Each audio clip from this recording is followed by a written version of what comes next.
they are certainly trying to take the government apart.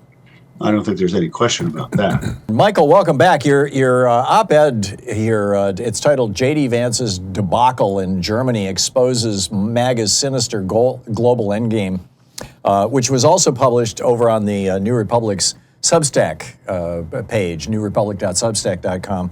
Absolutely brilliant. I don't think most Americans are thinking in these terms or understanding what's really going on here. You want to lay this out for us? Sure, and thanks for having me. It's good to see you, Tom.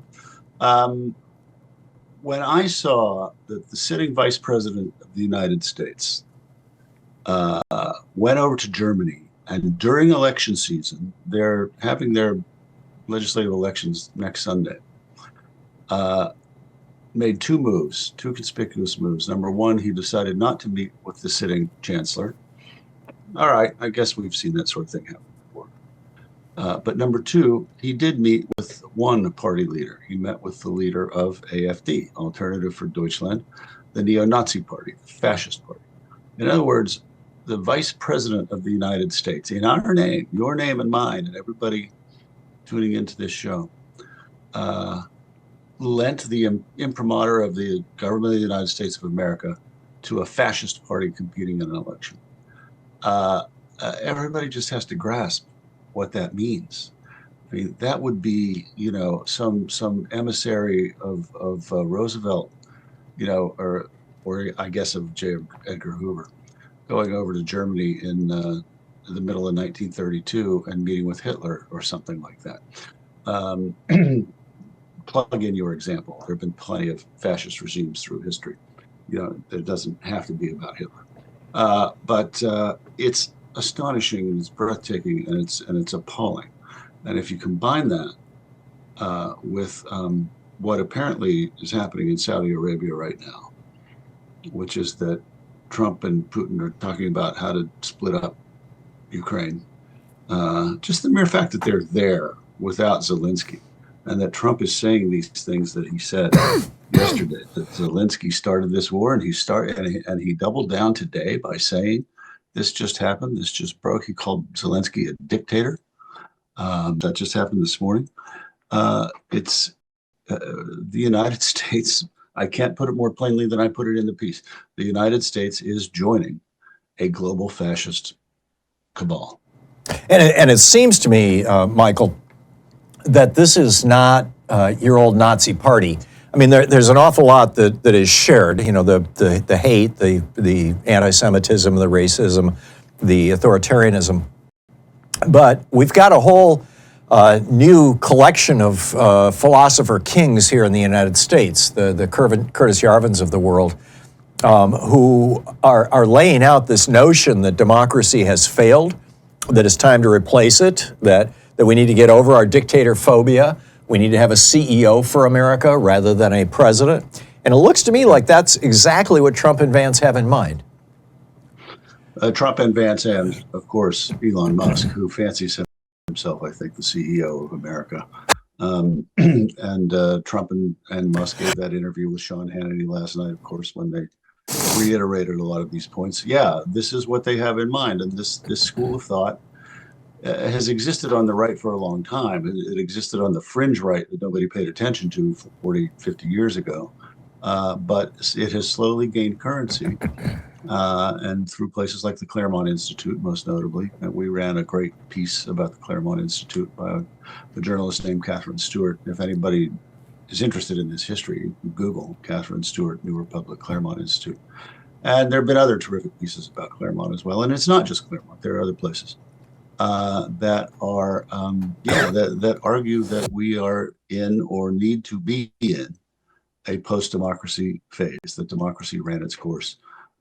But is no longer suitable or desirable. And, that's where we are. It's pretty clear. Yeah, finish your thought. I'm sorry.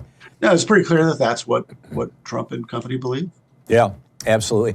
You were one of the first to be so explicit about the United States moving in this direction. You ran a cover before the election of Trump as Hitler, essentially. And I know that you got some crap for that, but it seems to me like you were prescient. We just had a congressman on who essentially said that the Democrats, the elected Democrats, believe that the way to message this right now, at least for the next week, because next week the Republicans are going to vote on this reconciliation package to give Donald Trump and Elon Musk a $4.5 trillion tax break, that the way to message this is that this is, billionaire people's money, and that we all need to activate around that. I'm arguing that it's much larger than that. These guys actually are taking our government apart, and I believe they're doing it on behalf of Vladimir Putin. I realize I may be an outlier here, but I'm curious your thoughts on where we're at and how much destruction has already happened to our government as a result of these philosophies or just this naked theft, this greed, whichever, whether, Congressman Pocan's right or whether I am. Your thoughts? Yeah, well, I mean, of course, I agree with you on the substance. I'm not certain about the Putin part, but they are certainly trying to take the government apart.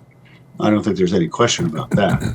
I probably Mark Pocan and most Democrats agree with that too. The question that confronts the Democrats, of course, is what they should emphasize, what they should say, what they should upplay, and what they should downplay in how they go about fighting this. It's not clear, alas, that talk about democracy and fascism and authoritarianism make that much difference to that many people. I just checked shortly before we started talking Trump's approval rating on 538. It's held steady. It was 50% the week he was sworn in, and today it's 49. Now the disapproval has gone up, which is encouraging. And the disapproval the first week he was in office was 41, and today it's 46. So he's gone from an 8-point advantage to a 3-point advantage, but he stayed at 49 through all of this. So what on earth is going to make that number drop? I don't know. I don't think the Democrats, I share in the general criticism of the Democrats. I think some of it is over the top, but I think in general, they certainly haven't found their footing, and they haven't found ways to be effective, most of them, and really break through this difficult media environment, and they have to do that. But at the same time, Trump is, he's holding steady in approval, and it's but it'll break. But Well, I think it isn't part of the problem that democracy is essentially an abstraction for most people. In fact, for most Americans, it probably just means, hey, I get to vote in an election every 2 years, and but pardon me. I'm wondering how large, hang on just a second. Yeah. Large is this international fascist network that you're arguing America is becoming part of right now? Well, let's see. It's Russia. It's Hungary. It's, I guess, Turkey, Egypt. I don't know if all these things are explicitly fascist, but, authoritarian or right populist, right? Right. Let's just call it that. Right. The countries I named, Egypt, Argentina, El Salvador. I'm sure there's some others I'm forgetting. It's not a huge number of countries, but it's some big countries and some important countries, and it's just the kind of coalition, if you will, or axis that the United States just used to be automatically the leader against. Right. It seems that in many of these countries, I mean, back in, I forget the year, when Putin was bombing the crap out of Aleppo, and when right after the Arab Spring and there was the uprising against Bashar al-Assad, you had some 5 million Syrians, and not just Syrians, of course. There were also Libyans and Tunisians and others fleeing into southern Europe and then, traveling through Europe. Germany took in 1 million, famously, refugees, mostly brown-skinned Muslims. And now it seems that, just like here in the United States, empowering women and black people, by and large, through, quote, DEI, and here in the United States, and all of these brown-skinned refugees in Europe are just, there's just like a major right-wing fascist, white supremacist freakout that appears to me to be driving most of this embrace of neo-fascism in the West. What are your thoughts on that?